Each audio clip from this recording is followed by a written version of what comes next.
Hey folks, this is Joe again. Welcome back to Canine Corner, brought to you by CanineP4.com.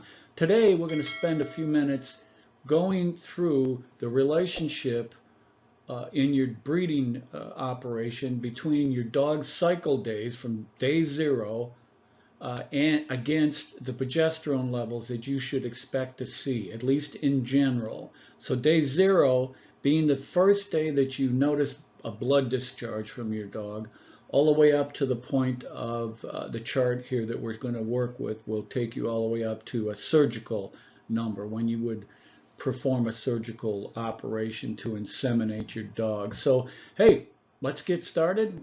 See you in a sec.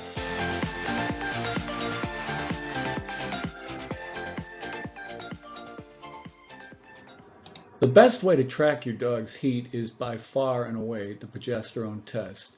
So let's go to the slide and I'll walk you through the process. Okay, here we go with our graph here. Again, this is progesterone results by cycle days. Cycle days on the bottom, day 0 up through day 14 on this particular chart. Obviously, it'll go further than that. These charts are calibrated to a IDEX instrument. So progesterone values based on an IDEX, which is basically reference to an Imulite 1000. The progesterone value is measured in nanograms per milliliter. If this was in international units, you would see nanograms per mole, which would be 3.18, I think it is, higher than the United States measurement of nanograms per milliliter. All right, here we go.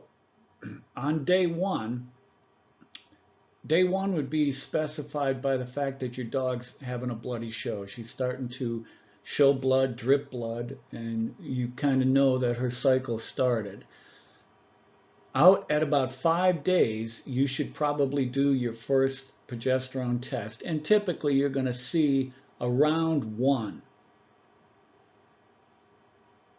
At day 9, which you would it starts to elevate very quickly from this point.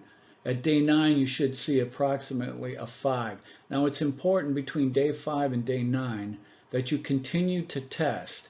It's really important that you don't miss the estimated ovulation day, because everything is pinned to the ovulation day. When you know that she's ovulating, then your timing for AI and natural and everything else is based off of that point when they ovulate. Not day 0, but the day that they ovulate. So it's important you pinpoint that.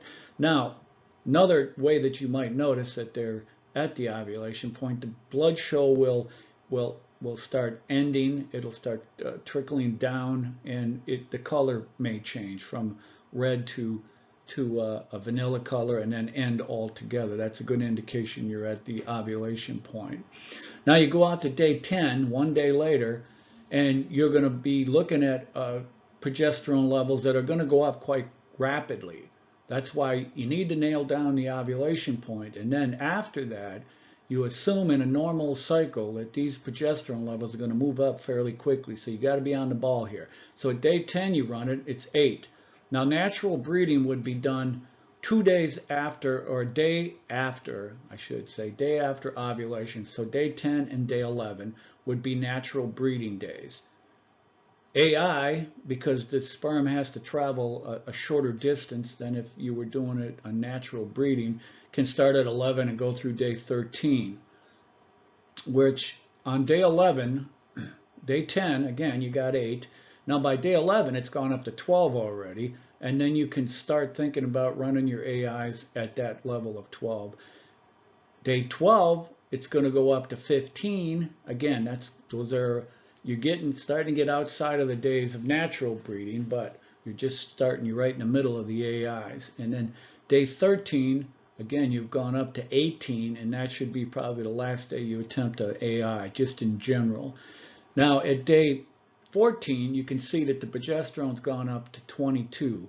Those are the days for your TCIs and your surgicals at these numbers. And that's basically the outline. Now keep in mind, this is a mathematical formula right here, and your dogs are flesh and blood, so to speak.